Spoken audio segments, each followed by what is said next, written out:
I'm Dennis Anderson. We've got a full show tonight on Almanac North. Port officials across the Great Lakes are urging the federal government to release funding for dredging.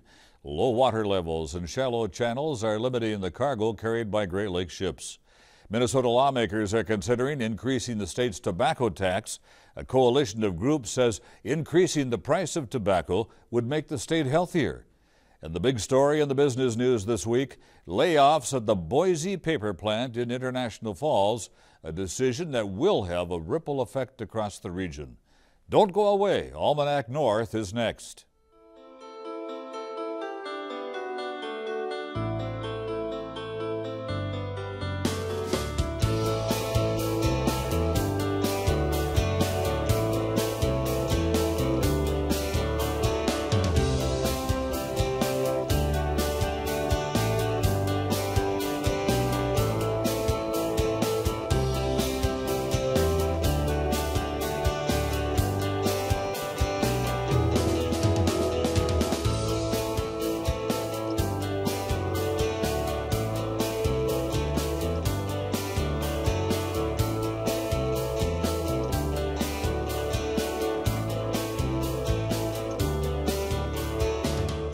Hello and welcome to Almanac North. Thank you for watching. Julie has the night off.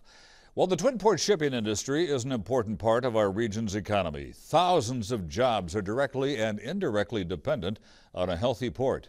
But this week, port officials spoke out about a crisis affecting the shipping industry. The problem is a lack of funding for dredging, which is impacting the amount of cargo that can be carried between Lake Superior and other lakes. Now, that's despite the fact that the federal government has the money for dredging, but won't release it.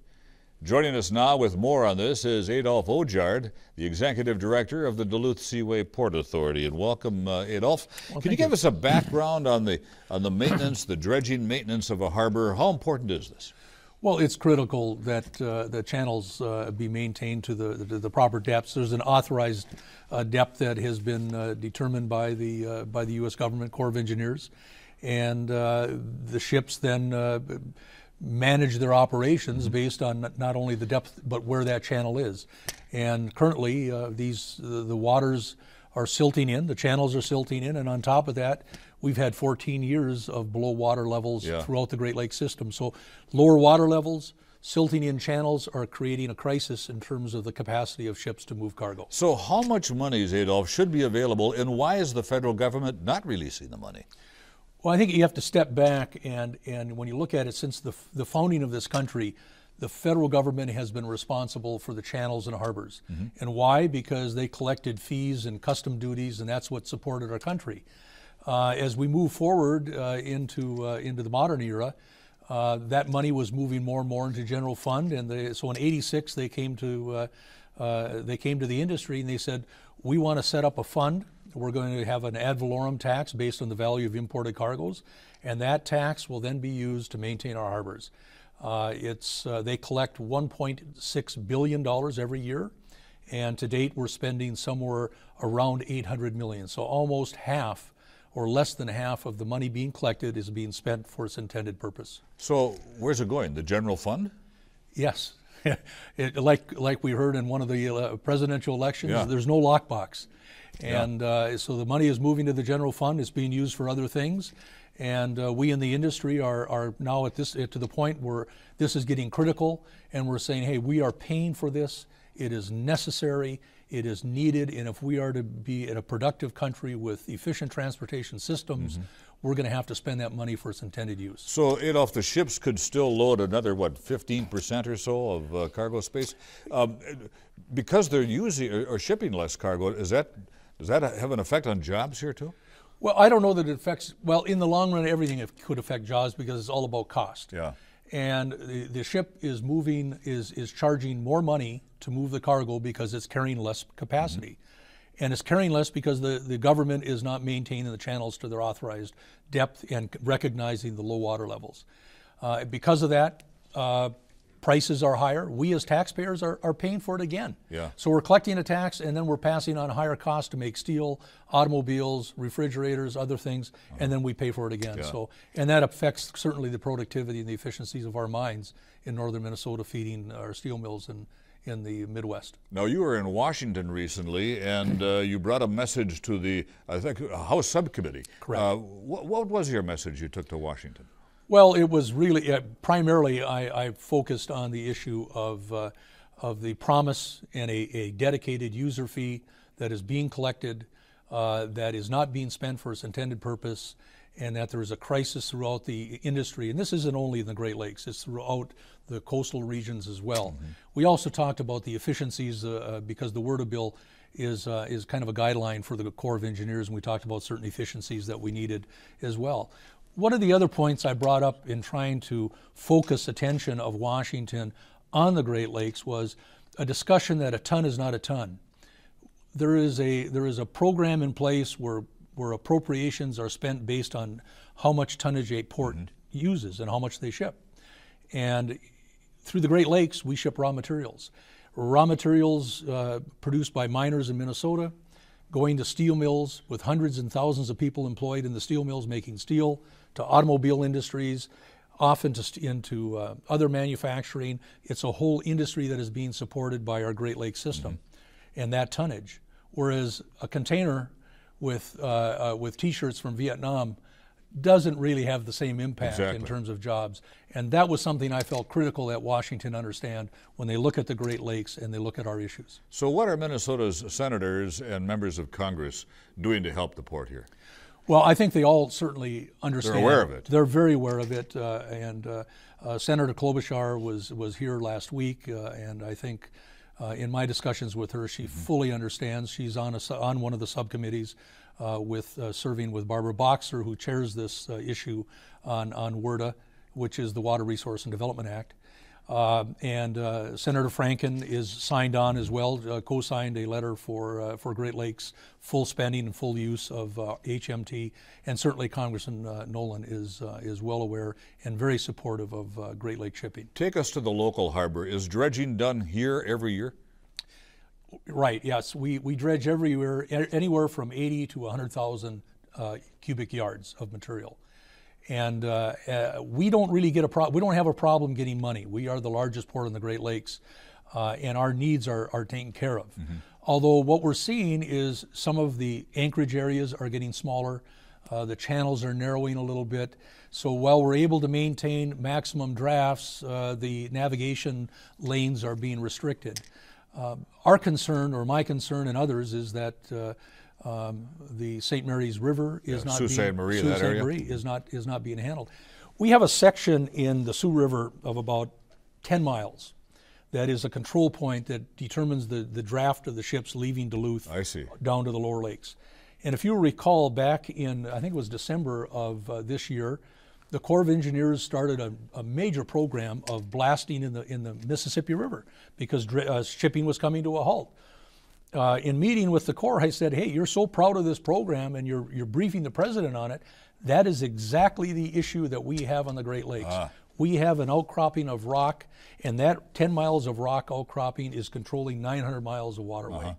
I said, we've got to take care of that and see what we can do to increase our drafts. Adolph, what do you see for the 2013 shipping season here? Well, we're right now projecting it'll be very close to what we did last year. We're off to a strong start with grain, although the grain market is always fickle based on plantings and production. I think it all will kind of hinge on the iron mining industry and the steel making. If we remain pretty strong in the steel side, we should have a very good year and a solid year. Take us back to 2012. What was that year like? Well, we were just over around 35 million tons, and again, we saw declines or some decline in grain. Grain was a real bad year, one of the worst years we've ever had at the port. Coal was steady. It had actually come up a little bit after a precipitous drop in previous years, again because coal through our port was serving Canada, and they had moved to biofuels and other areas rather than to coal. But the export market opened up. We moved 1.5 million tons to export in Europe. Iron ore, we did another 1.5 million tons of export to Northern Europe and China. So things last year were really pretty solid, pretty steady. We haven't seen a recovery back to the 2007 levels, but we had steady business throughout the year. You've been Port Authority Director for 10 years. With the 2007 levels, maybe the peak so far in that decade you've been at the helm? They actually were some of the best numbers we'd seen in like 30 years. So in that decade, has shipping changed considerably? Well, the basic shipping hasn't really changed all that much. It's just that the volumes have, the coal is off. Iron ore continues strong. We've got a lot of expansion projects scheduled here for northern Minnesota, so we expect tonnage to remain strong and actually even pick up in the next few years. There's a real fight to get rid of coal altogether. Do you think you're going to continue to see declines in coal through the Twin Ports? Well, I think it'll go down. It might stabilize now for the next few years. The export market is always fickle, but certainly where we are with domestic coal, those plants are pretty well ensconced in the energy grid for the U.S. Okay. Adolf Oljard, thank you very much, Duluth Port you. Authority Director. Yep. Thanks for the update on what's happening here locally. You're welcome. All right.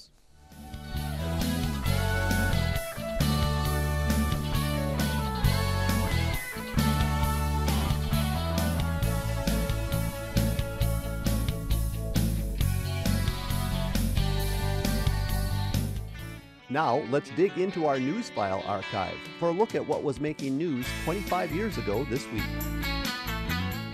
Flyers can look forward to cleaner skies as they fly on the nation's airlines. While the federal government is imposing a smoking ban on all flights shorter than 2 hours, Northwest Airlines is going all the way in restricting smoking on all its North American flights. Non-smokers love the idea. I think the air circulation is not that good in the contained area, and it's a lot nicer to breathe. One frequent flyer hand-to-hand in both the federal law and in Northwest's decision to ban smoking. Congressman Jim Oberstar is a member of the Congressional Transportation Committee, which oversees airline regulation. He also wrote a letter to Northwest asking them to take the initiative in the non-smoking area. I think it's healthier for anyone who flies, and especially one who flies 3 out of 4 weekends, as I do each month, to come back home to my district.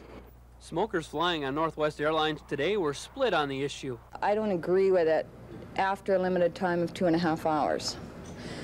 Only because we all have our rights. I'm not taking away anybody's rights. I don't think they should take away mine. The reaction is overwhelmingly positive, both prior to today and today when we started. We've had many more people calling and complimenting us on making the change than we have complaining about it. The major airlines were helping the smokers get through the smokeless flights with candy or gum to take their minds off cigarettes. Joe Frazier, KDLH News.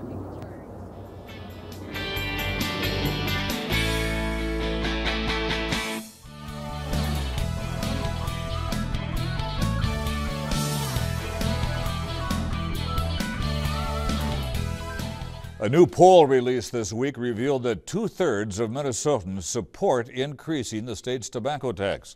The poll was released by the Raise It for Health Coalition, which is advocating the tax be increased to $1.50 per pack of cigarettes. Now, coalition members say increasing the tax will prevent thousands of kids from smoking and also help adults stop. Joining us now to explain is Pat McCone of the American Lung Association here in Duluth. Pat, thank you. Welcome aboard. What is the Raise It for Health Coalition? Well, the coalition is over 40 members strong, and we are the typical folks advocating for health, the Medical Association, the Cancer Society, the American Lung Association, American Heart, and those folks that are leading the way to prevent the harm and destruction from tobacco. From polls you've taken, a vast majority of Minnesotans do support raising the tax. It is very encouraging, and this is not only one party or the other. This is something that we all agree on.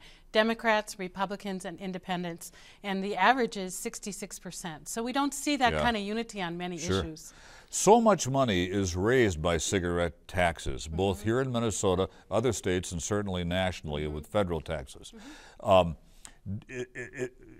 If everybody stopped smoking, do you think a lot of programs would have to stop because they simply just couldn't fund them? It would be wonderful if our organizations had to go out of business because the disease and destruction from tobacco was eliminated. But the truth is, even with the taxes, Every Minnesotan subsidizes the harm and the health care costs of tobacco by $554 a year. That's man, women, and children in this state. So raising the tax is one way to help offset some of those costs. So in reality, then, you're saying that perhaps everybody pays, maybe even in their health premiums, because others are smoking. Everybody does. It is still the #1 cause of death in our state and in our country. Causes as heart cancer? Well, heart disease, #1. Lung cancer, of all cancers in our country, lung cancer is the #1 cancer killer by far. 50% more women die of lung cancer than breast cancer. Now, people get emphysema and other.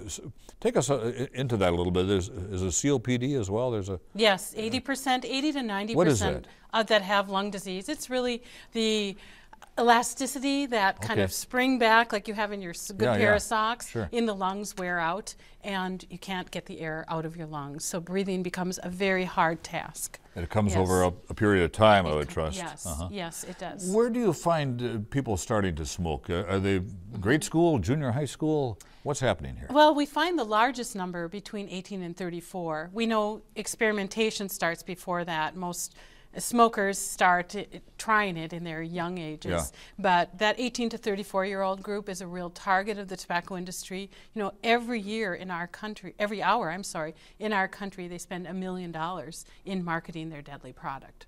Why is it, do you think, people are smoking? Is it peer pressure? And particularly at the start? I think at the start there's this feeling of, you know, that infallibility, that youngness of nothing's going to hurt me. And we know that raising the price of cigarettes is the most effective way to prevent children from starting and to support smokers that want to quit. What is the current tax, Pat, here in Minnesota on a pack of cigarettes? It's $1.23. $1.23. We rank 28th in the country. We're the 28th lowest tax. Yes. Okay. And you're proposing a $1.50 increase. The governor has proposed 94. The House has proposed $1.60, and our coalition went in asking for $1.50.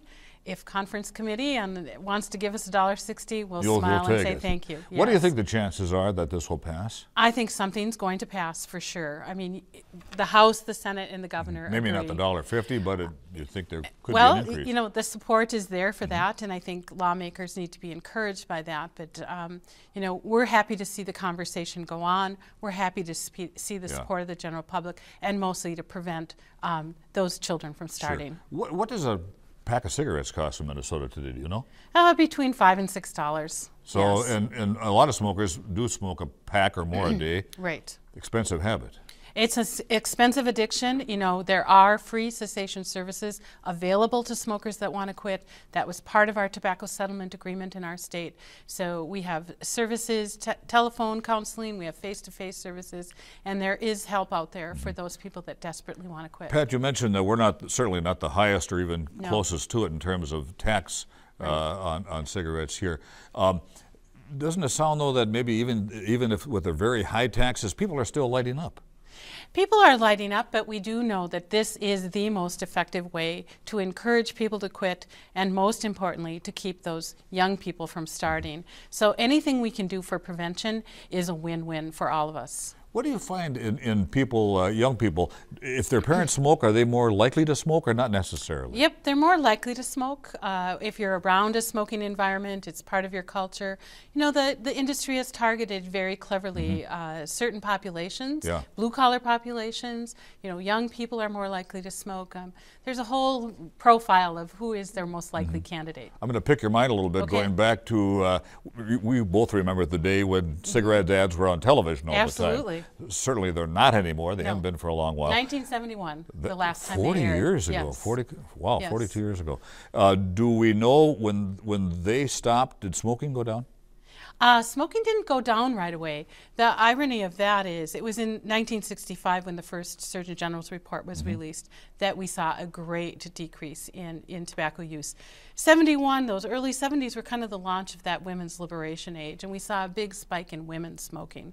Now men and women's rates are almost the same. Oh, yeah. So, you know, the industry is changing, it evolves. To sell a deadly product, you have to be a pretty clever marketer. Correct me if I'm wrong. Does it say on the pack, smoking causes death? It doesn't say that yet. Oh, not yet. Yeah. All right. Let's hope with the new FDA regulations that it can. Okay, but it does allude to the fact that it can causes cause heart health attack. Okay. Yes, yes. Okay. All causes lung disease. Yes. I don't smoke, so I wasn't quite sure. Okay. Okay. Thank you very much, Pat. You're welcome. Appreciate it very kindly. Thank you for being here. Yes.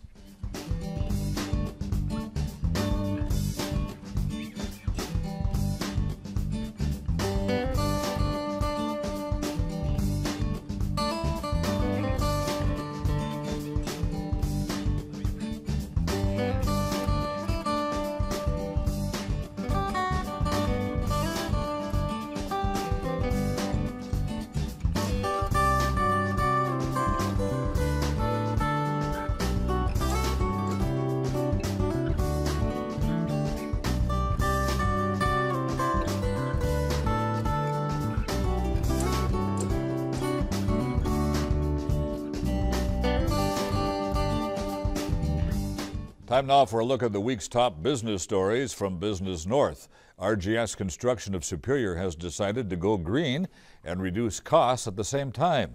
The company has unveiled 2 hybrid fuel front-end loaders that are the first of their kind. Manufactured by John Deere, they have a diesel engine that powers electric generators to propel the drivetrain. Unlike traditional loaders, the diesel engine runs at a constant speed of about 1,800 RPM. Company President Pete Wiedman says the hybrids will reduce fuel costs by 25%, saving money for both RJS and its customers. Atwater Group, which is developing a new downtown Duluth skyscraper featuring office and retail space, has made 2 significant Twin Cities property acquisitions. Now, earlier in April, the Duluth-based firm acquired the 82,000 square foot Normandale Place office building. A week ago, it completed the purchase of the Ridgepoint Medical Building. The acquisitions are part of the real estate company's strategic objective to secure commercial assets in the Twin Cities and other select markets nationwide. Boise Incorporated announced Thursday it will permanently eliminate about 300 positions company-wide. Now, 265 of those jobs will be at its International Falls pulp and paper mill. Blaming declining demand for paper products, Boise revealed plans to idle 2 paper machines, both more than 100 years old. Mayor Bob Anderson, a retired Boise employee himself, called the decision devastating and said he will ask state agencies to help the affected workers. During its first quarter, Boise lost $1.2 million. 1 year ago, the company had net income of more than $21 million. Joining us now to talk about the Boise story is Ron Brochu, editor of Business North newspaper. And Ron, maybe you can tell us a little bit about the paper industry. What is happening here? There has been a lot of consolidation, a lot of reasons involved. The fair trade type agreements, so-called fair trade agreements, have allowed a lot of paper to be imported from foreign countries that make it cheaper. They don't face our environmental regulations. So the competition then isn't so much amongst the mills in this country, it's from foreign imports. Right, and now that the government has addressed that somewhat, but there's also reduced demand for paper because as a society we're buying our electronic tablets and using our laptop computers and just generally getting away from paper products. So paper usage must have dropped considerably then, because many paper companies have had laybacks, cutbacks, layoffs. Yeah, especially in our area, several in Minnesota and also in Wisconsin. NewPage closed 2 mills in the last about 10 years, and the Sartell mill that burned down in Sartell won't reopen. And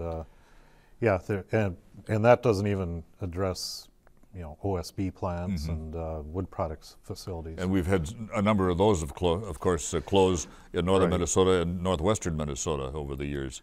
Right, and that's more linked to the lack of construction due to the recession.